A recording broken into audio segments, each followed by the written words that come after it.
Malonga fua I lau maua. Whaftai le lofa maleanga le leo le tua. Mwhaifoi on tātou toi whai loa. Lunga o peau mga ngalo le ea. Ia, ai ale wha awa wina le tautua male o nanga lawa la anta o le kumana TV wha. Whatalo whatu le mai mo mai al pule anga sa moa pia. Mai lava I maunga te tele se iau I maunga iti.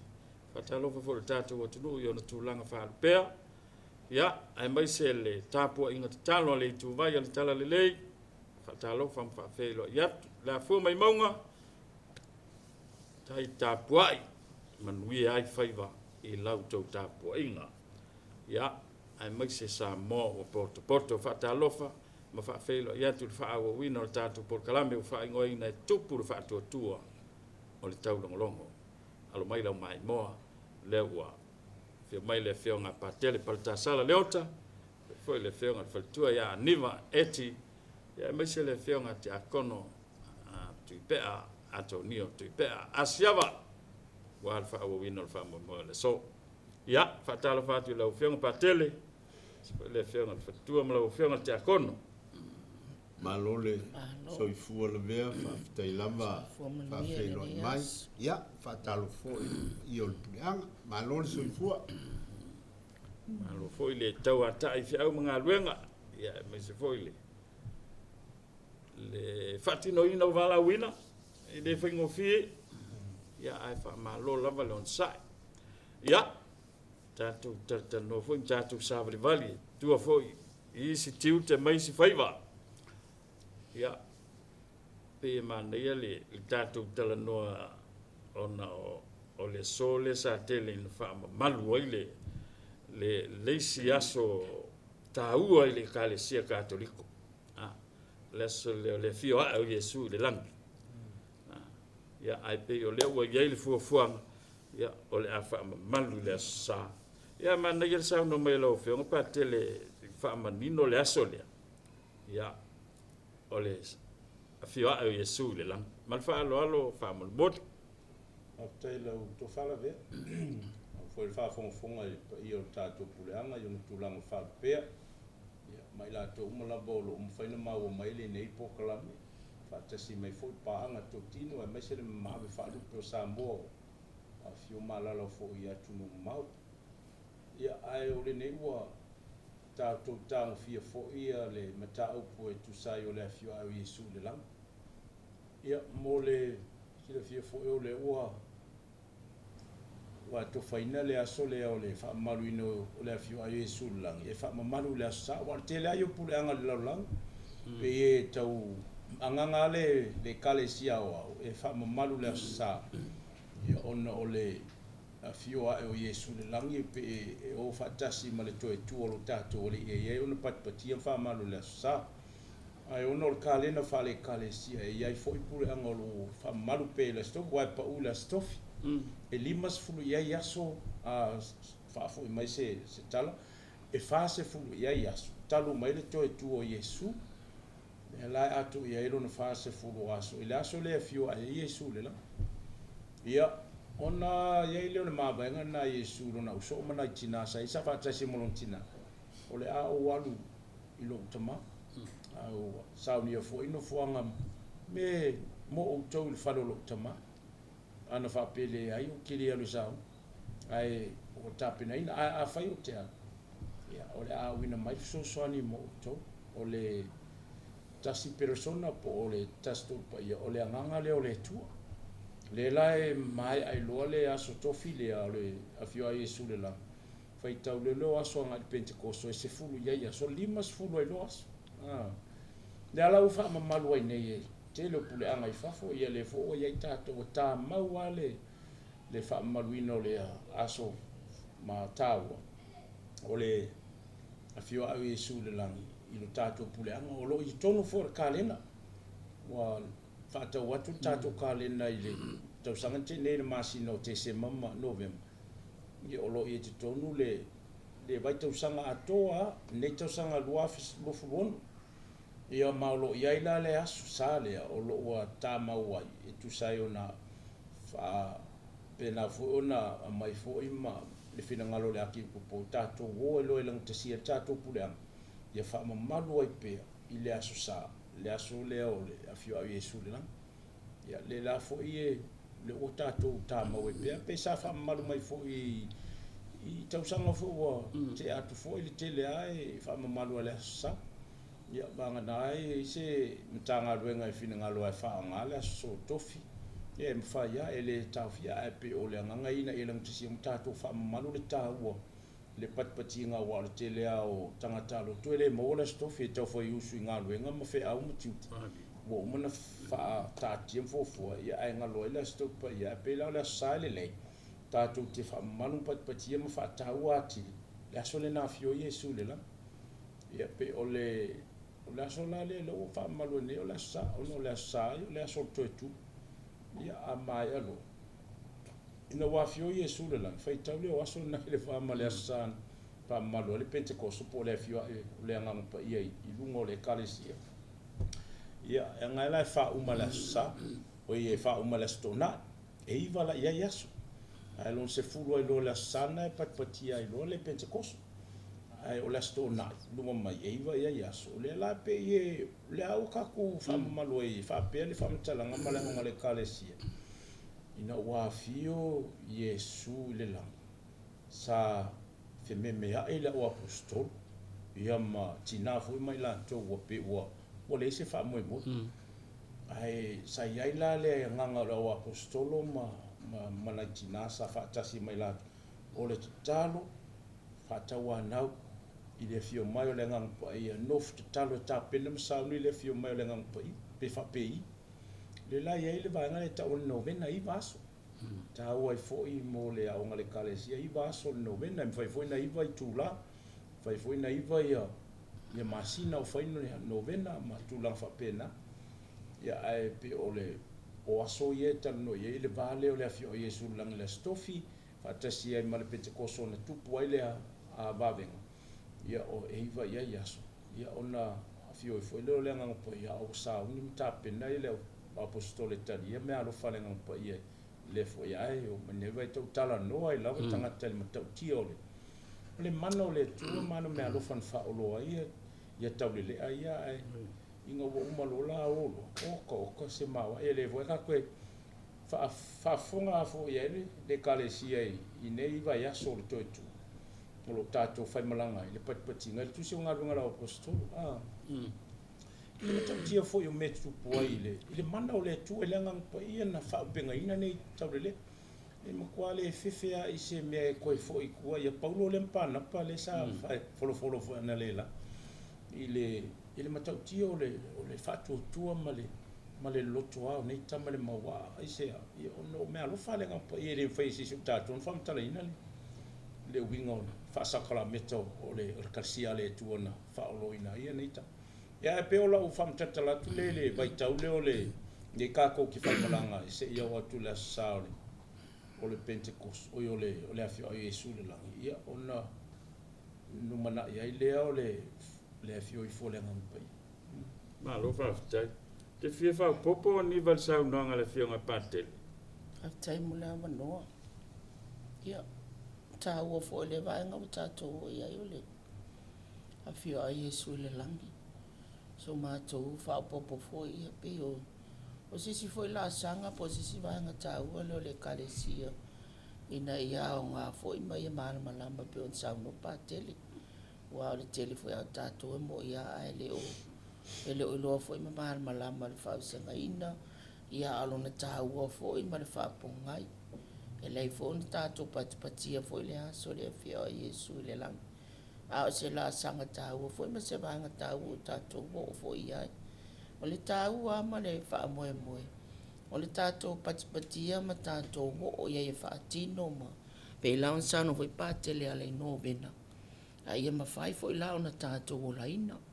Ma tātou o laina ia tātou mana malama le wha tutuanga le kalesia. Wha upopo ai foi le mahalosi o le tātou wha tutua. I vahenga ia pe o ni sāma pātele. Man wha aloa. ma lo fa tiken ele upule ngo kalongo kia ka wal ka kalongo a sessione pena sa no le upule ia ole fa sa mo tau muli asocione a o le upu whaperetania o le ascension. Ascension. Lono winga ua fioa ele o sitia. Ele sitia Yesu. Ua fioa e Yesu lela. Ia o le asosione lana. Waso ia. Sa te whaalonga o le asfasa. Le stofile. O le asfasa. O le asosione. O le upuna sa te whaalonga o Yesu. Sa whapela ia le o le stofile o le asofasa. O te le iloa la masalo pe a pe wha malmala mai pantele sebe. Mo le o toe wha mamalua la le winga wha asosai le stofi. Pe ona ua o le mele o manatuai le kia piko po tuu i le asosai. E wha mamalua i lama. I le winga o le asosai le asole pea. A o le Love City i oe. O le asosione pe o le upufo le whasa moa. O le ascension. Ua a fioa e Yesu le lang. I le eise kanga kai a fioa e se lang. Tasi al tangata e a fioa e le langi na o le atua. Le alo le atua. Le iei le upule na o le ascension. Ua fioa e le lang. Ai e le ute tailo ia pa tele a lo le talitonu. Alma nei o le whamatalanga whaifi aulana au mai. I le mea fo ina whana wai le winga o le novena. O le iwa aso. Lono winga o le temi lea wa fio Yesu le lang. Wa sila mai Yesu le whememea i o le auso. Pea ai longa e whaawau. Ai te iwa whaatali uma le iwa aso le o whaile novena. Pea whapeo i na whanau mai le a nganga le novena. Lono winga o talo talonga na whai e tāpina pena i mose mea te. Ia e te iwa. O fio i wholole a nganga pa ia. Pa i na matua i nana. Ma tau tu ia ai tangata uma. Tau le lea ma tama e tai sa ia le nā te mima. Talantua i lole. E tala ingo wale a mo tato wai. I ole vai aso langka ko e nga a wai paulole. Ma mori mau paulole ka wai nga i maa o sko ingo seki fo. A leo ka ko wai nge. I ko e fo i a pau. Li liu mai a paulo mai le fasioki ole. Ole au so o male o aposkolo. Sa o a paulo a vea malisi aposkolo. Kau kia li liu ngika. Ma mea na tupu le amatanga. Ina ua fio i fole ngang pai. O se a tilo i le vā o le fio o Yesu ma le fio i fole ngang pai. Le novena le mea na tupu ai. Salo o a tonu fo i sauno i pate le stemi sevi. Salo po i fo i na mafua mai ei le anganga lea o le fai o aso mafo fau. O se whaala po tonga po ni tangata po ni alii o le a whasauni mo le tofinga o staulanga lepe e whai mua muolo na so mafo fau a elei. Mau mai fo i le anganga wa le mai fo le lena mori a Yesu le vautu fua. Whai elo na so mafo fau ta pena ilan talai. Le fo o wha mau tū le kalesia. Le iwa aso wha tōne ero nomena. O se ta penanga le awa apostol. Whatatali ai le fioifo le ngangpa i e au mai le maa losi ma le mana e whatu e lole kalisi. E se le mane. Ma lo whafte. Lono winga la lau whionga pātele e tatau ana whateino novena lea i le taimi lea. O le novena lea e leading up lea so Pentecostal le novena o Pentecostal le ngangpa ia. O le vai taimi tonu lea le a fio Yesu le la. O le taimi leo novena e pe fo ila fa tainga o le novena a va pe o lo mo su fanga Yesu angalo. E mata mai le aso vai le fraile mali. E va ia so la stona ia sal fiste ko su fa. O le novena fana mo le taloina o le. Me alo fa le anga i po le tu le aso Yesu angalo. So se su fanga ai pe o ia patino ia i sufanga o le novena lea ona o le aso talia ma talo fataua nau i se feso son i se fa mlianga le tu e pe una anga ia tu le serpent ko so lenga me so o e so yo lenga pa ia e pe fo ole tu langa na tau sa no era fu ma cha ko no pe o le asosione e pe e ma fo ma le fa Britania o fa di lip sa o ai ia e to ina fo tu lo sa ma lo si nga venga ina o tau mai fo ia nai fai fe au pa langi o mai kau su e fo inga ngana fa mtala i o fa Britania e vera le fa Britania le ascent e alo ngai lu si tia ngai lu e la le nauna le o le ascension ia e pe o le afio e le la wa fa ngai le pule fa sa mo afio Yesu ang i de lang wa afio le lang i long tama ia le la ye le pule o fa ali le fa sa mo le afio a Yesu lang ia pe le fa Britania le ia le winga le literal meaning association ai o mai termine o la ia tala anga o le kalesia nai ia fa fu Jerusalem la ye le fa longa ile za ye fu ye fa ta po fa sa me na fio Yesu le la na ye yo na pe se kulanga au e Yesu la ye ia la fa ton do lunga la talo fa sa le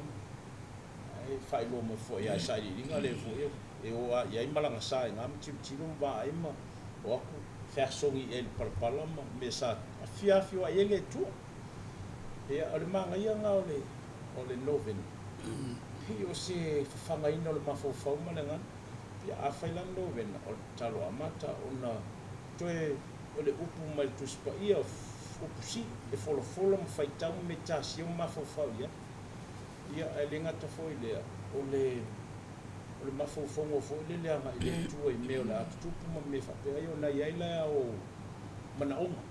petitions po intentions mana onga ole fa mo noven e te talo malau ya so uma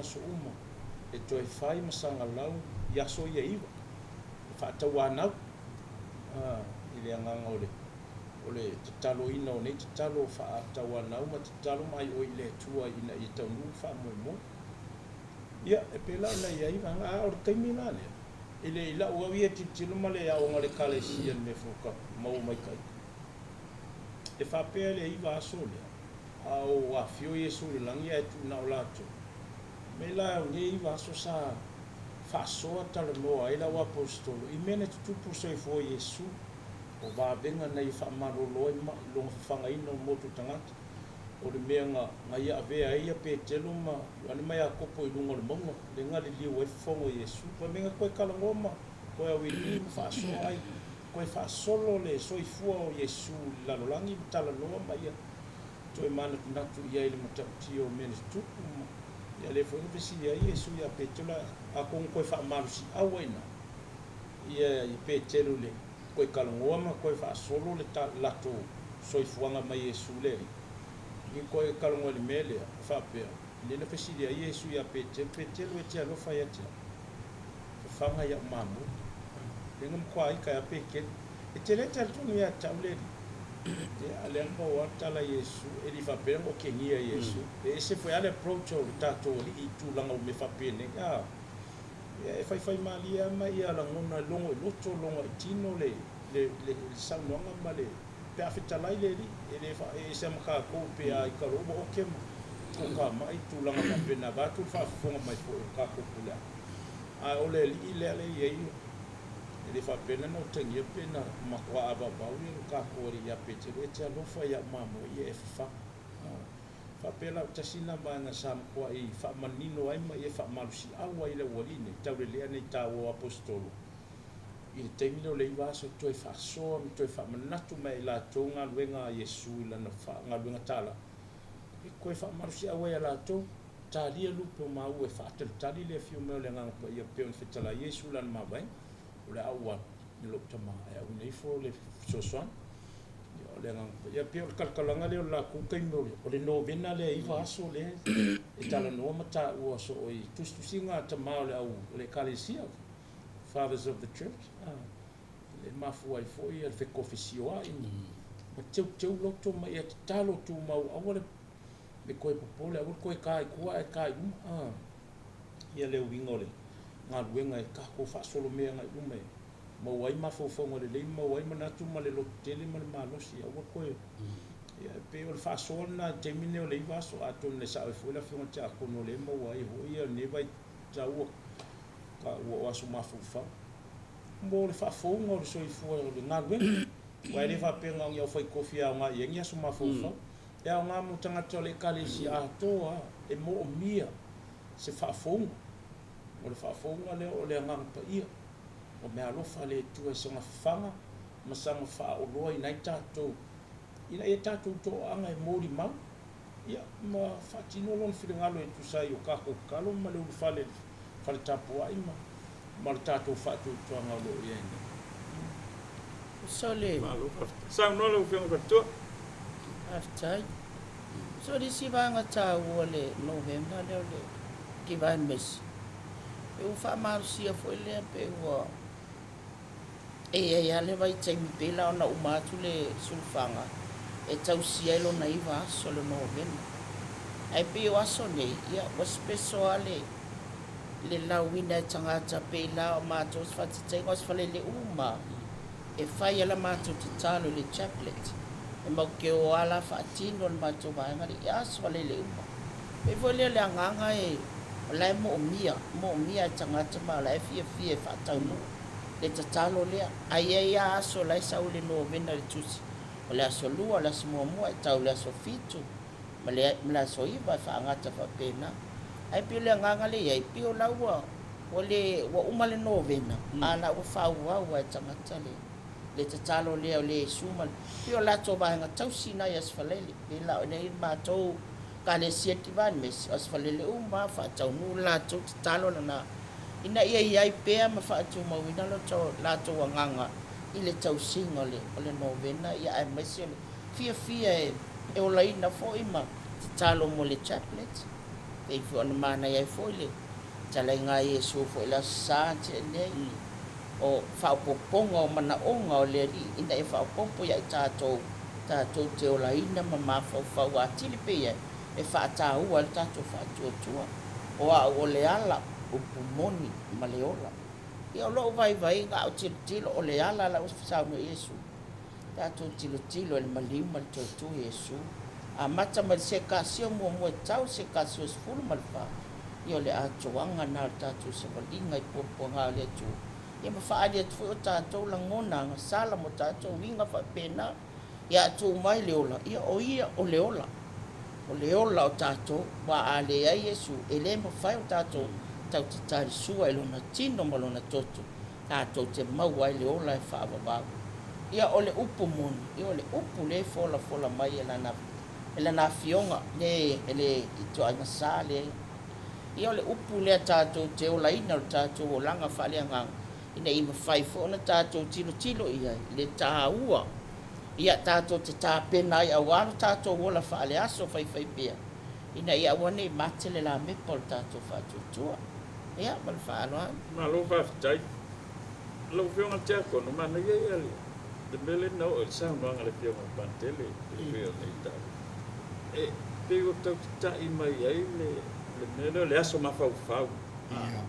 po le retreat il fatatali leo le apostolo le fio i fole na ale più mane tele le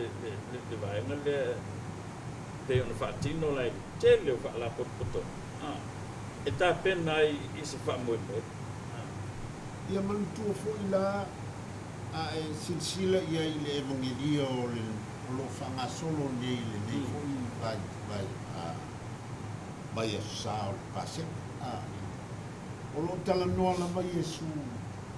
i le tāua o lona lu fioa i lona tamā e toe fio mai o le a fioa ne lo fioa e o Iesu o le a awina mai e loa le anganga pa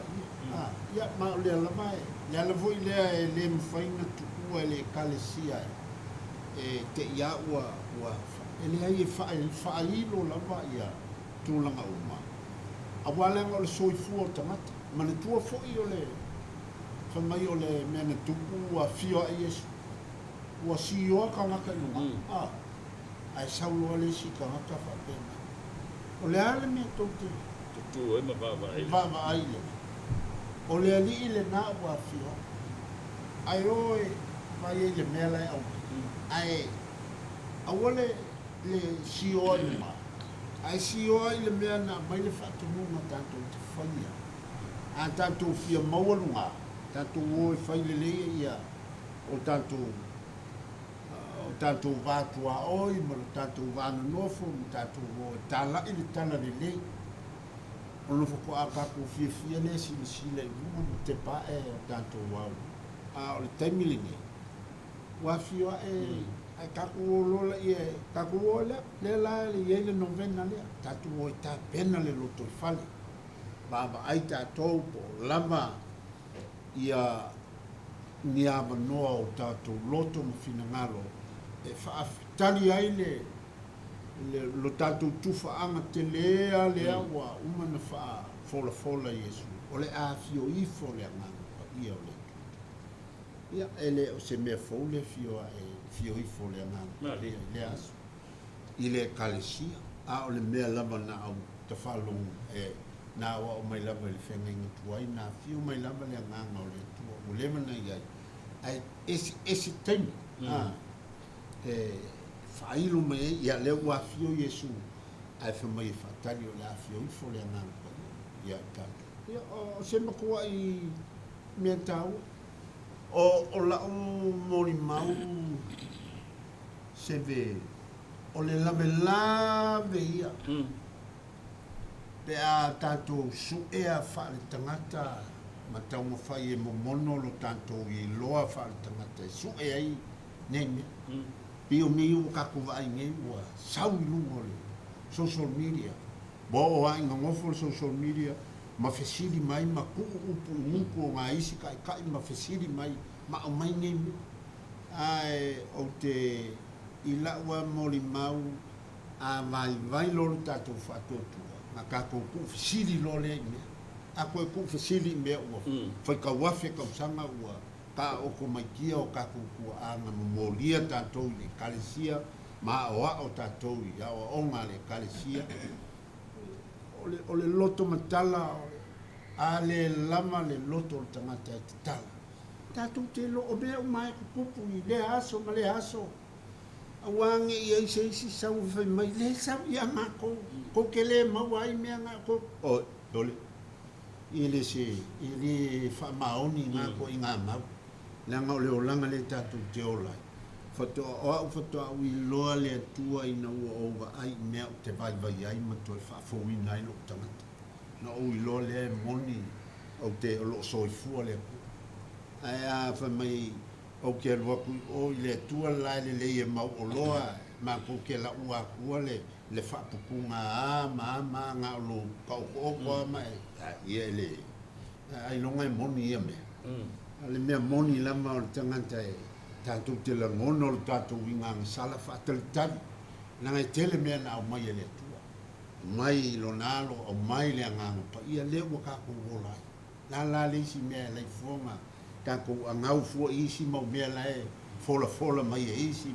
ma ngai ale ngai mau ai leo langa file mu idea.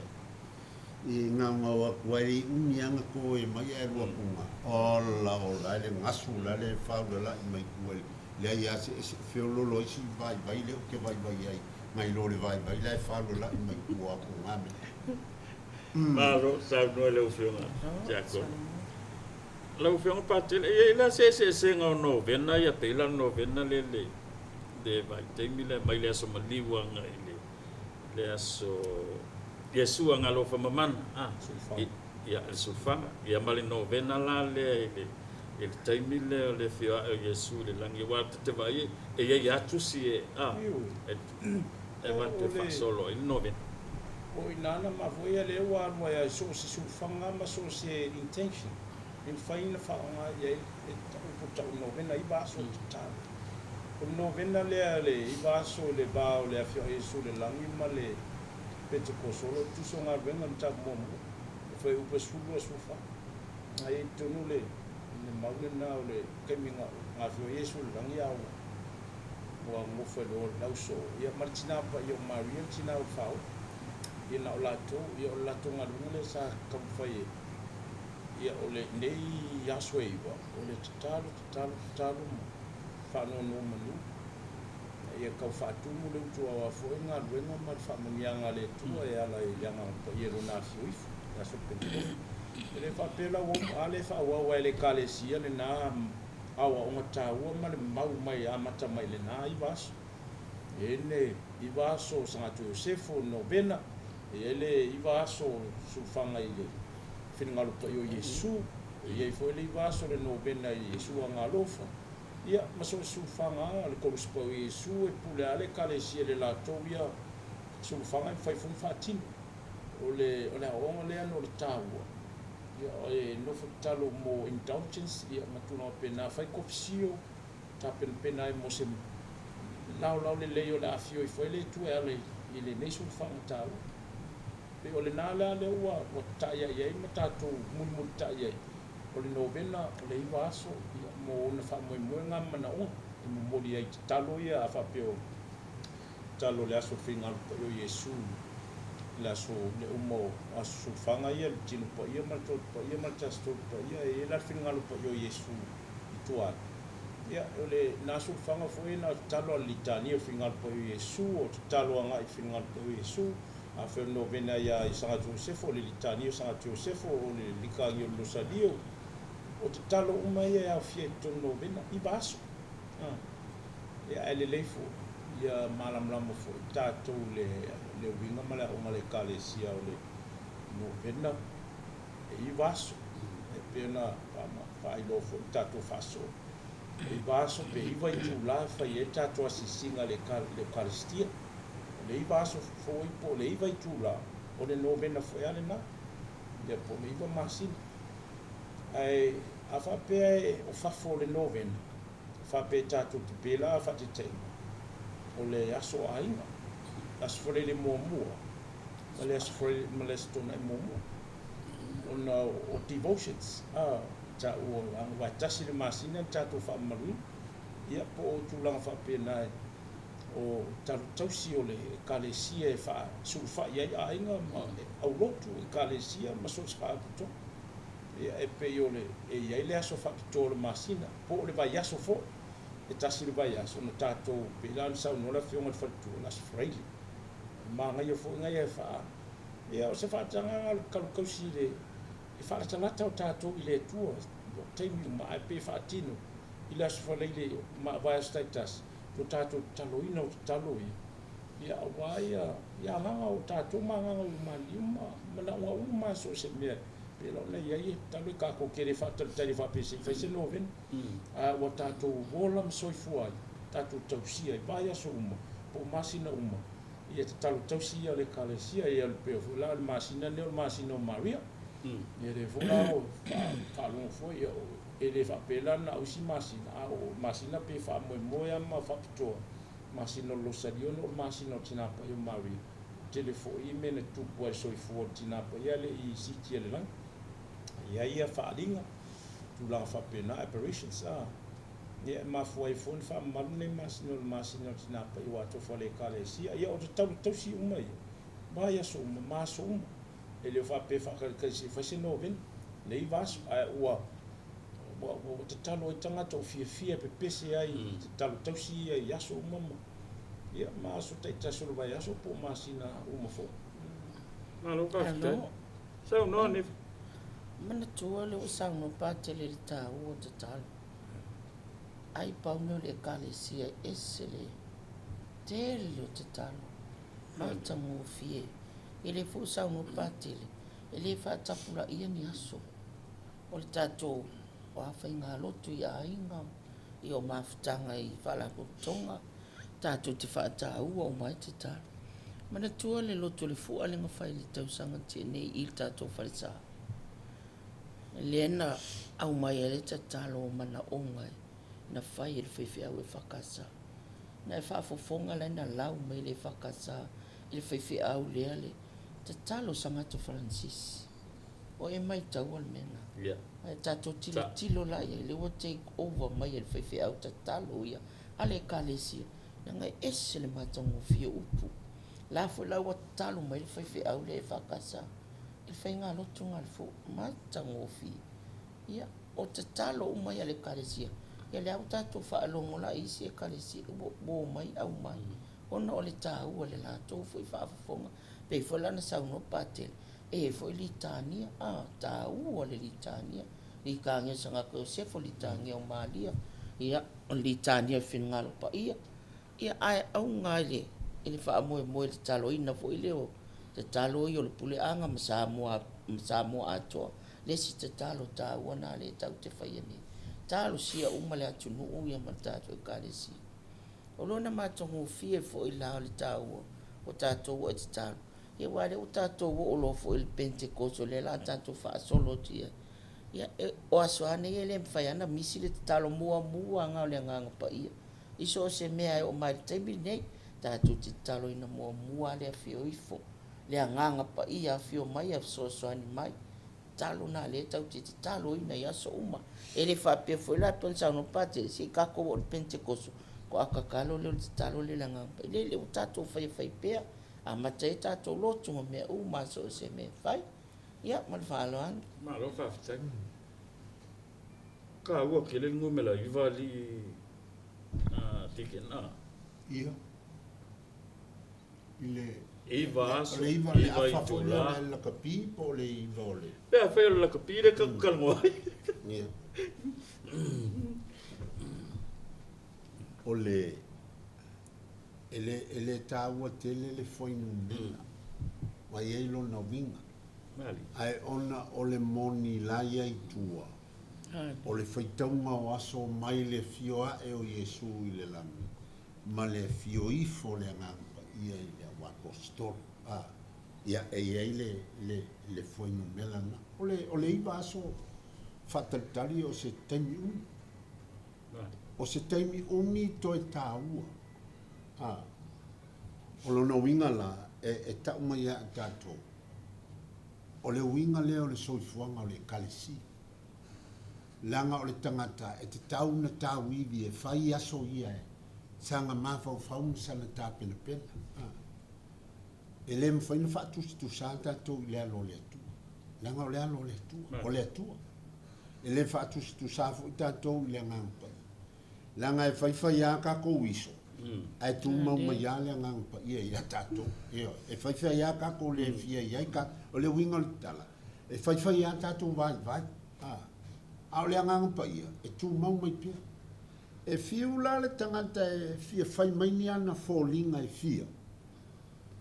ai o le persona o le ngang pa ia wa fiu mai a tato e tu mau pia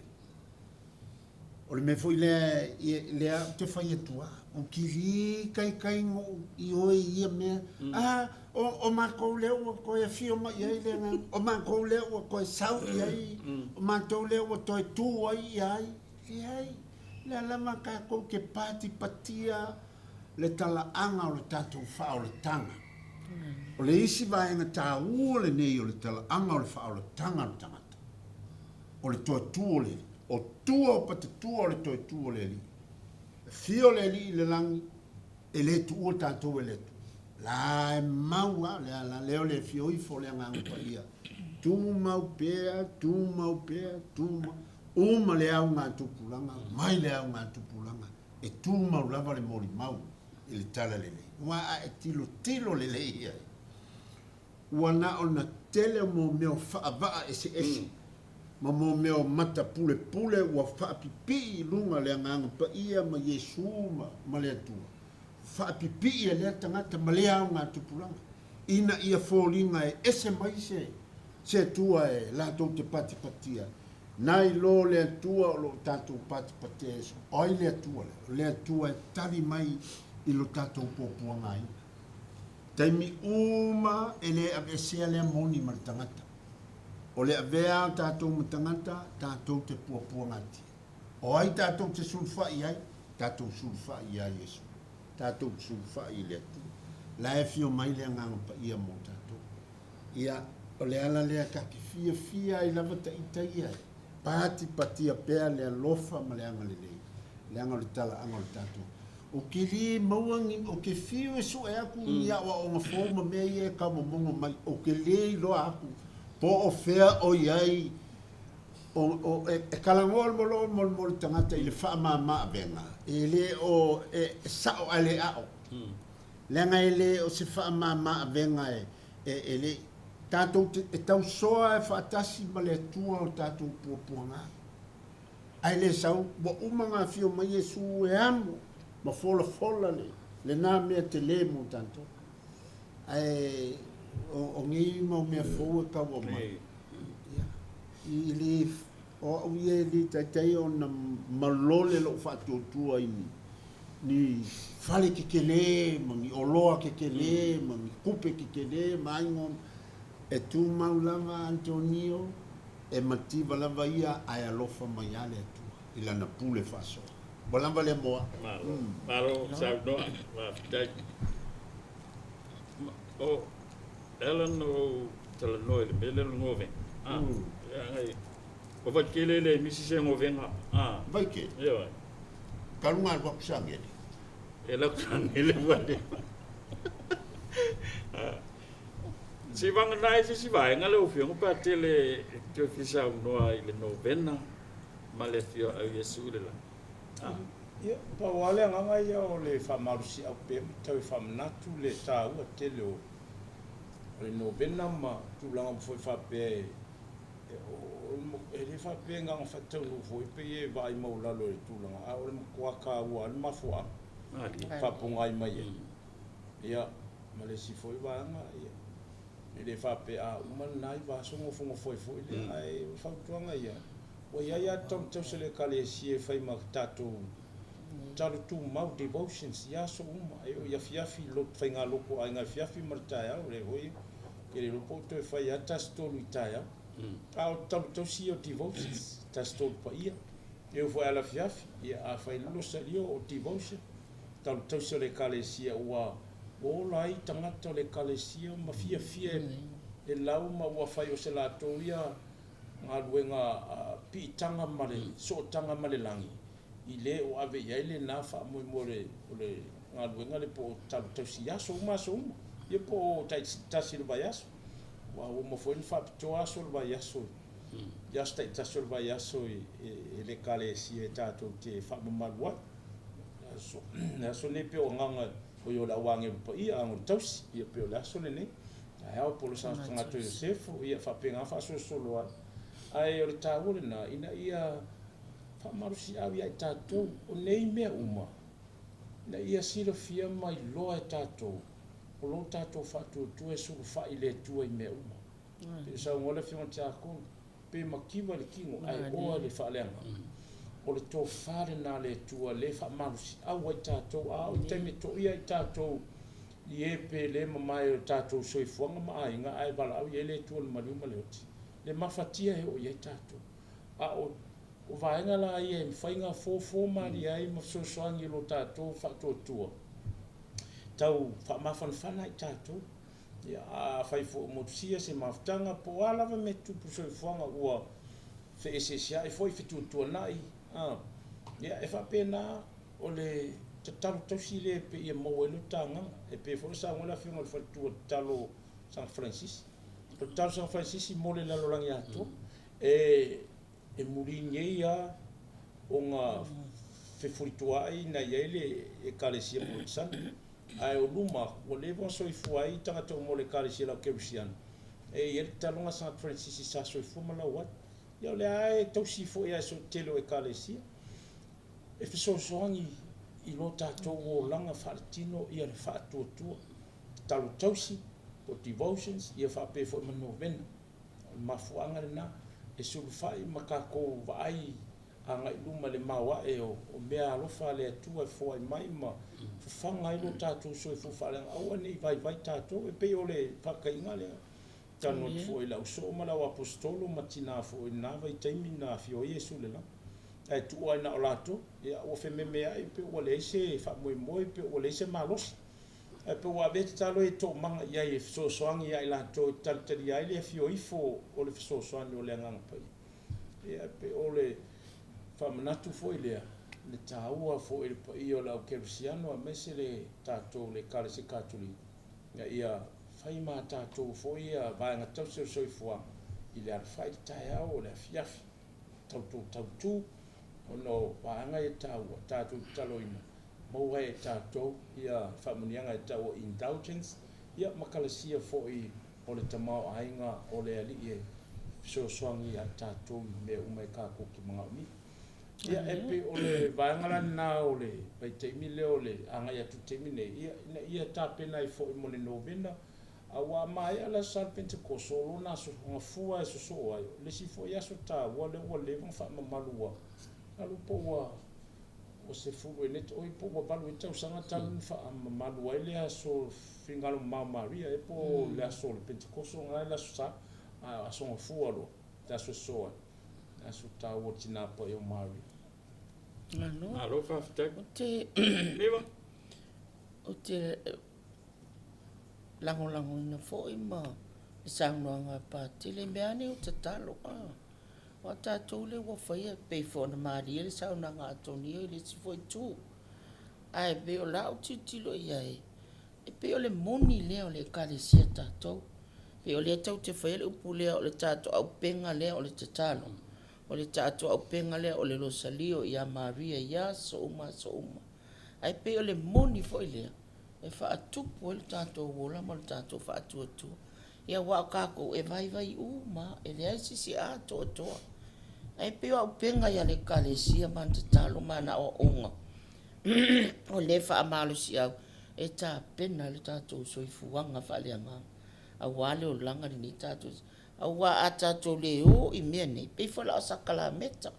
fitu sakala meta ia o lo vai o le atoanga le o le whaatutuanga le tangata katoliko pe a tātou ilo a fo i matalitala noa wha malama o le malo si anga na o le tātou whaatutuanga o sakala meta ia whaatasi matatalo ia le tātou e kālesia ma le whaaloa Alo whaftek. Ia, i la kako whase. O se tasi o vaenga e tūlanga ese mai e katoliko mai isi taritonunga mai isi foi whaatuatuanga ona o katoliko ua iai ia na sakalameta e whaasavali e le whaatuatuanga o le kalesia katoliko. Ai whaina sao no lau fionga patele sik whamamalama le upu le sakalameta whamole lau fionga. Malo le vea. Ole winga ole upu sakalameta e mafo mai le upu le tino e sakarare. Io fa lilo fa na lo sacramenta. Io ole upu the origin por mafo ang sakarare ole paia. Paia ang le tua paia meta tu te fai o fai longa me vai o me fai tino. Io fai lo le io ole karsia le tua instituted by Christ ia sakramenta mo le soi fore kalesia ia faola i pia mafafanga ia lona tino ole tino fa misterio le tino Cristo le kalesia o so se tasia la baptiso ile mtele tone kale ole tino fa misterio Cristo o ile kalesia tato ia la sakramenta i pia fatuina lo tato ole e fafanga ia lona tino ole sakramenta o me faitino pa ia anga ole tua wana kalesia wa foa ia le tua o fai mo no sakramenta ba no pa ia o le soifua le tua e fa pena una fa fanga ia le mutino e ala lai sakramenta e via wispu rua ia Fitu. Você tem fico pela. Fitu. Fitu sakala. Fico. E pe tu langa na ka fa so ko yo. Ai no pe si dia ku fa so se me si lo. Oi oi. Ti a ko no mar fa ku. Mali. Ja, wat doe je liever nou al of jongen van toe? Ja, o te misalo, o sa no pate li sakalamita. E fitua sakalamita tato kalesia. E ole ile o el to ina lea. Ia pe ana fa ku sa kalange a tato ilo sakalamita mo baptisonga eukaristia. Confessio, confirmasio o loto. Fa unga tangata mai mal fai poipo. Ia pe ana fai atu sa utala. Ia a tatou faamalamalamaga ma talitalapipi sakalameta e uma upo leolaga ne le uma le tatou faamatalaga le aga o sakalameta na au mai le atua tatou te ola ina ai ia o sakalameta lea o le baptisoga ia pei o i lea na au mai fanau o le atua e baptema i taimi o la aiti tamaiti ia ona avea lo lea ma latou ua i totonu o le auaiga o le atua ia ona sauaʻi lea o le eukaristia ia pe o lesi sakalameta tāua lea o le tatou ola lea tatou mafutaga e faatū le sakalameta o le eukaristia e ala i lona tino ma lona toto o le ola le o tatou le tatou iai nei tatou talia le tino ma le toto iesu i le moni ma le faamaoni o le afio o ia i lona tino ma lona toto tatou te talia ia maua i lea tatou le ola e faavava ia ma le kofisio faasolo atu ia kofisio ia ai le alu faisa o kofisio anga ke anga sala ba o ne fai le Mother's Day ia ma faufau por ala o sala ngai fai e fai lo kofisio ia wa foi tatou o sala o tatou e le ai ma sesi sa opea tatou te anga sala taimi uma le olanga e tatou te oto o tutuli pe o ma moe vo e lumo le o staulanga o le sui vai o Yesu ia e fai e tatou kofisio ina ia talia mai telo le angsala ma mafali tatou tau ave ia mal ko filmasi ia ni ke ufa ia ko pepelo nge mea ane o ko filmasi o vea i tatou ma fita le atua tatou te o faasoa ma tala i le finagalo ma tapena o tatou tagata faailoa le tala lelei le atua le nuu o le atua tatou uma o fitafita e le faapeaga o ia ua le ua umaga faaelo tatou tofiga i le taimi o le tatou baptisoga avea oe ma o sitaulaga perofeta ma tupu tatou uma ana o le tatou mataaga umana e tolu le ua mai le atua mataaga lana tatou te oe avea uma tatou e fai masui e talaʻi le finagalo o Iesu ia o saʻusoasoani atu lea ia faasolo mai ia lea i le oloto ia o le aua sitaulaga faauga tagata mamaʻi ia o le afia o le opatele e ave le suāu e faauʻu i ē ua gasegase auā o lesi tagata e vatu lo suāu fai mai e saulo pakele ma le suāu louga laʻuoki e lē talitonu le moni le afio atu a le afio atu le suāu na ia toe fae e faafoʻisia lona malosi ia ua ala na auaunaga ma lona malauiga ia ona mulimuli loa le faaipoipoga faatasia loa le teine ma le tama o le aiga e tasi o osi feagaiga e ala i le faaipoipoga tuu faatasi laʻua se aiga toʻatolu le osi gafeagiga mai iesu i le sakalameta o le baptiso oi o le faaipoipoga avea laʻua matino ma loto ma toto e tasi ia i luma o le atua o laʻua o fanau tasi i luma o le atua ia o si oʻu vaivai la ma alofa sia mai so finagalo i le mea le sakalameta o le o le sakalameta o e seve o le sakalameta i lona uiga pe a faamatalaina o faailoga vaai ana faatuina Iesu e au mai ai le tamao aiga o le atu kalasia o le upu lea kalasia e lesi tamai pe i foʻi lele akau le kalasia e maʻimaga ai ga kalasia le aga o mo mea o mea alofa foaʻifua le atu o le grace o le koluse o Iesu o le faaoletaga o le aka o le sakalameta vaaia lea o le alofa faamaoni o le atua ua na momoli lona alo e faatautau le koluse mo le faaoletaga ina ia aumai le kalasia o le faaoletaga a le atua moa loga uiga o ke ola ua uma ona faapaiaina loo ola e uia i loo uiga agasala ae na ala ona maliu loo ali ona o lia o gamo ia o le atua o le alo o le atua Ae na ala o na maliu. O na o au o le whaailonga wa aia o le alofa ma le anga le lei o le tu. Le winga leo le sakalameta. La vea o sakalameta ne e fitu. E ei le isi whamatalanga e whaatusa i leo langa ole. O le kalesia ma le malo. A o tangata lava. I le ini sakalameta e whaia i niru i moni la au mani mea na. O lato uma e ai uli i le sakalameta e tasi lava sili o na tawa na laina whaatuina o le tangata. Oa. A whaia le ai se mantaanga le ai so manuia e maua mai nei sakalameta e fitu. E le se winga o sakalameta. E ala na winga le sakalameta o na oa. A walai au mai le sakalameta le mea la mai tasi e le mawhaia seisina au mea na o le atua o le kalasia. O le kalasia o le mea lofa foa e fua le atua. O le kalasia la sili atu o le atua. O le wha sa tauro o lo nalo e au mai ai le wha o le tanga i a tatou. Ia. O le wha ilonga wa aia le na wha pupu ai wha pena e seisi taimi. Kino kaku savalival, wale ua makang savalival i elfa le tua nei. Na e sao. E fitu sakalameta. Aia silisila i sakalameta uma. Le ai ma se sakalameta o whaia mo seisi. Whai uma mea uma mo le tangata. O tātou wala o le onga tonu ma le mu. O kalasia ma mea lofa foa i fua le tua.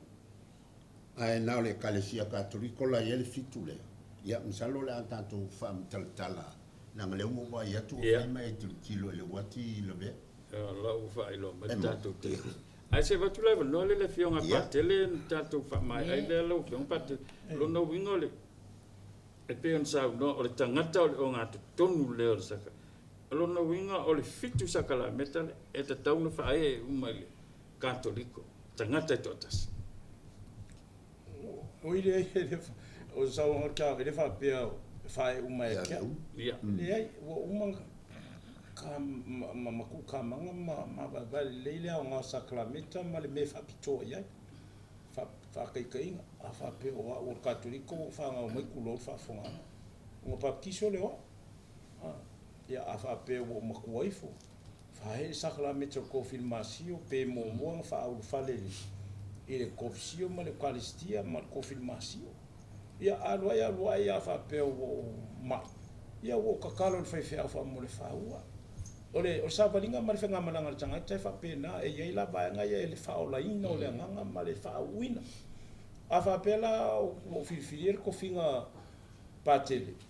o sta lo ia o filfilier fa ua ia o fa mo ska ulang a le nga a fa o filfilier o ke fa ia inga fatu ainga o fi fa po ia o la nga filfilinga e fa ele cha u sakala ele fa pe e ba o la lo le sakala me ka mo le sakala ku sa ma sakala me ta o filfilia tato te au ona vai malima fa mission ale ia manga lo ngale to wa ia e ko lu va ngo sakala me ta o ba nga mo le initiation o le taliaina tato fa le ina le kalesia e el papson ma fu anga le pa kisu pepe pe fa nga mai lo pap ke malo ne mai mau fano soifua ai le pap kiso inga fa fali tono la ngole tu o le pap som lu o le si ba ngol fa fali no tanga te tono au ai nga the family of god ia o le sakalamito o le kalistia o le fanga ino lo nga pe o e matua age of reason o e matua le tau sanga le tato o le balu iva e fa ngoe na isi tu fo le vai o fa e kalesia o tato ia o le tadia ino tino ma le toto ia le kalistia ia o longa ko filmasio o le fa malu saliina fa motuina o me alofa le ngang ia na italia ia fa tasi mo wa ve o ma tanga to matua o no me matau au inatu o e fa mo fito tau o le kersiano po fa e puipuia le fa to e le fa pe ka ki o kaungi ia penga fa un po le te alu o lo fa to tau te alu te mori mau mai folfola lo au inatu o le vang mo ngona o le vang lo no do saklamento o fa malolo ia ila kofisio ma faengo o soa utangata mama o le whaamalolonga maua ele le langona o le whaamalolonga o le whaafowina o le soifua o le file mu o le malosi peace strength ma restore le soifua le leo tangata le tini ma le mafofau ma le anga ia ma le vanga mulimuli la ia o le whaipoiponga ma le whaawina o tofinga e o ela pe kerum kia o le awinatu o le whaawina o tātou e o tarai e o e wholofola ma e kako ke wholofola o ma ai se o ma wala tātou te whaa wholofola ia o sakala metala na vangala na tolu e tāua ia tātou a o loo iei fo ipusi o loo mau i tono o a fionga le tunga ia mau e na whaatuina Iesu nei sakala metala ma o ke lolanga o kako kaimi manu o e whatai me wha si ui o tātou pokala ai tarsia ia ulia le vai so fobia a matai leo tātou pokala me i vaenga i e tātou te anga i tui tonu a fionga le tua e mori mau fo i mafua e na whaatino nei sakala metalo i tonu whaatuina Iesu ia na i vangidia ma o nga whaia ala o apostole tu se o ngā ruenga ma tu se ala urio ia kopo mpetelo ia kausia ia o ngā fo i tātou whaasoa e mati fo i ngā ruenga ma le whaatutua le tātou sabaringa ma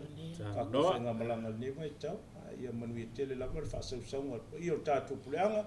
ia mai fo e fia fo e whaatasi mai mo mai anga le leile tua wha manu i tele lava nau whaasausau alo sau noi le ufiong patele ia ale aso o le whau ma le whau pe a tātou au lia lava yaso ia e ala i tātou porkalame mai sa sakalame talanga ia sakalame tale o te fia malamalame mai o te fia o ia sakalame tale le whaipoiponga o yo lea tātou ia le vai asfou ai whaftai tele lava i lau mai mo mai whaftai lau fionga patele lau fionga whaltua whape foi lau fionga te akono ia a o le i wha mai aina tātou porkalame ia vea foi nei awa noa tāua matua i mo nga le lei malo faanga mo li porkalame ia mo le fionga le whaltua ai mai se o tina uma lava o le puleanga sa mo apia ma tina o le atulu ia manuia tele le sa tina wheloa i le vai asfou manuia toe ngol le aso soifo